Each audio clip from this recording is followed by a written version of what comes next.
Hi everyone, and welcome to Global Gab. I'm your host, Katerina Kazayas, here with this week's top trending international news. All right, so first up, 22 people are dead.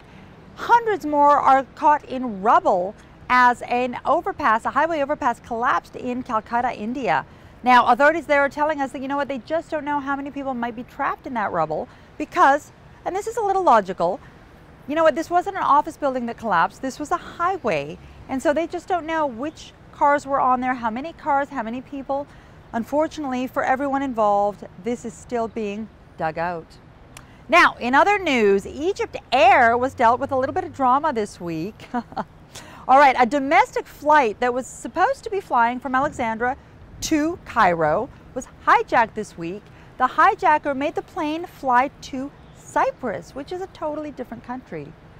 He was apprehended, thankfully. All of the hijacked passengers were let go, but apparently he told authorities that he hijacked the plane because he needed to get to Cyprus to talk to his ex-wife.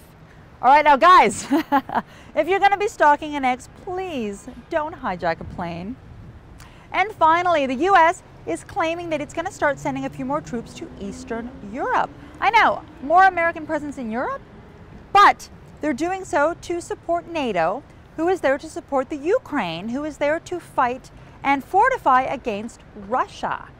They're worried about another Russian invasion into the areas of the Ukraine. Now, the interesting thing, though, is that the Russians are saying, what are you guys talking about? We're not really in the Ukraine right now. And in fact, the Russians are blaming the West and saying that the West is using this as an excuse to get closer to Russian borders.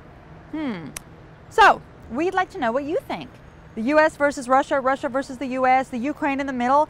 Hit us up at #GlobalGab. For now, though, I'm your host, Katerina Kazayas, here for Global Gab.